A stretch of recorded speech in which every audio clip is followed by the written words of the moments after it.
And the first point I wanted to make, for example, when you try and get a lottery ticket, and every time you get a lottery ticket, you're trying to multiply the money that you already have. For example, you're trying to invest as little money as possible. And when it comes to a lottery ticket, for example, you invest £5 and hopefully you want it to be £10, £50, £100. So the reason why I'm mentioning a lottery ticket is because when it comes to a lottery ticket, it's based on luck. And the reason why most people earn money from a lottery ticket is because they're lucky, they may have got the winning lottery ticket. And there's nothing wrong with getting a lottery ticket and winning some money. The main reason why I wanted to make this point is because so many people will be in a certain environment at a certain time, and they're more likely to meet someone else, to gain an opportunity. They're more likely to put themselves out there at a certain time, and that's when they seem to have a new opportunity.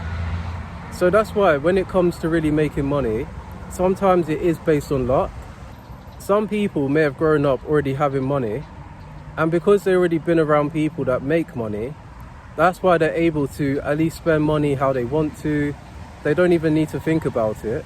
I'm going to say this because when it comes to really making money, it's more about what you do in the long term. The things that you may want in the short term, you need to think about it. Is it something that you want in the long term? And usually people, they regret things in the short term because they could have gained something better in the long term. In order to see more money build up over time, you need to be patient. Sometimes it's really based on luck, and it's based on the decisions that you make right now that will impact how much money you make in the future. And another thing that I'm going to say, which I believe is relevant, is thinking about the consequences. So basically, you treat a person that earns more money in a higher regard, and you respect that person even more because you hope that they'll help you out in some way. Another thing that I wanted to say, when people work hard for their money, sometimes other people look down on those people. But for example, everyone's situation is a bit different. So that's what I'm going to say, because some people may look down on someone that's working really hard because they're working hard because they have a goal of really earning more money, and they wouldn't be there if not for money. So that's what I'm going to say, because it's only when you see the hard work that they do that's when people start to respect them. So that's really my point, because making money is one thing, working hard for your money is another thing, but then also luck plays into it as well. So that's three components that I'm just going to say now, because when it comes to luck, it depends on the person, the environment. But when it comes to someone working really hard, it's not really in their control at times. But the only thing that they can control is really trading their time. And that's another thing, because the amount of time that you put into something, you're more likely to increase the amount of money that you earn. So the next point I wanted to make is mainly based on the people that you know, but it's also based on your skills. Because let's say no one else in your area has a certain skill, but you're the only one that has that skill. So when you're the only one with that skill, you can then charge people more money because you're the only one that can do it. No one can really replace you. Skill is something that you can control. You can put enough time into really the skills that you want to build, and you can have more than one skill. And some people are like a jack of all trades, but some people also say that it's better to master one thing.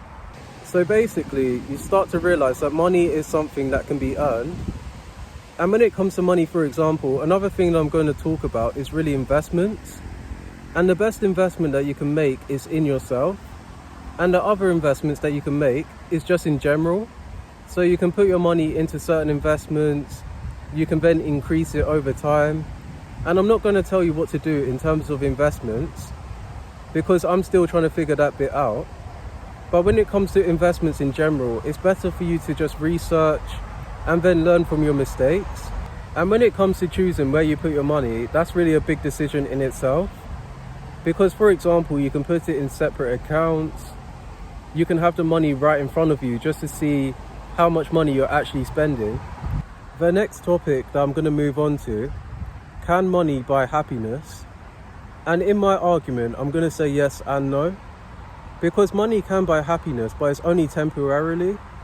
And it's only something that lasts like a moment. And when you spend money in the moment, it's really good. But then sometimes you regret it later. And it's going back to what I said earlier, where you need to start thinking more in the long term. And that's why you need something that fulfills you besides from money. It can be the connections that you have with people. It can be the environments you put yourself in. I'm going to say this because money can't fulfill you. But the other thing that I'm going to say is because you can't take money with you when things are said and done. And for example, when you make the most money as much as you can, some people, all they think about is making money. And then you realize you can't take that money with you, but instead you're just passing it on. So that's another thought that I want you to think about, because when it comes to money, you're working so hard for your money. Sometimes you neglect your health. And sometimes because you work hard for your money, you're so stingy as well, which at times I've been like, but I try and not do that. So one thing that I'm going to point out, so for example, if you're a materialistic person and you value money more than most things, I do get it that when it comes to money, you're going to start valuing your time, how you spend time with people, which is a positive. But a negative when it comes to valuing money over other things is that you're more into control.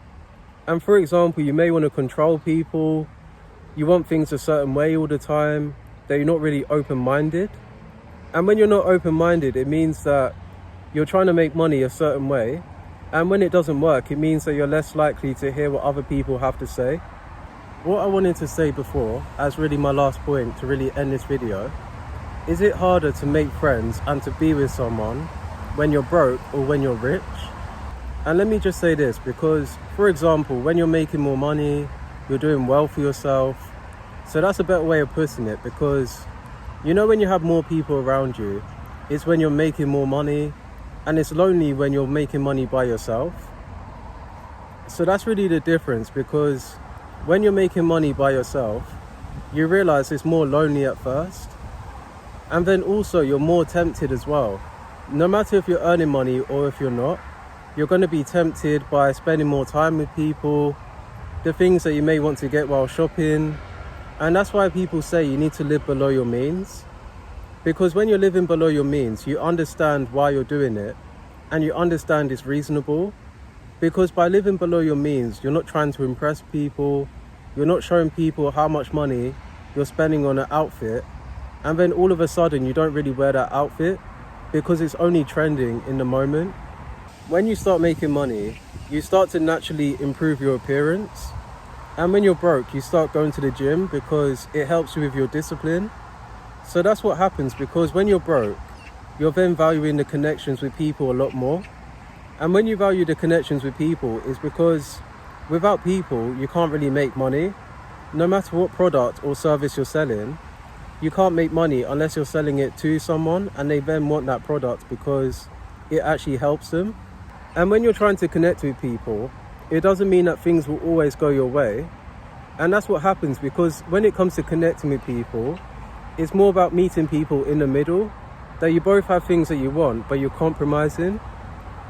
And the only reason why one person may get what they want above another person is because it's based on experience, their confidence. So when it comes to one person getting what they want compared to another person, it's just based on characteristics, it's based on their behaviors. Although that can be the case in some situations where some people earn more money and then they get to control other people. So before I end this video, I just wanted to point out that opportunities come to people that want it as well, but then also it's based on appearance.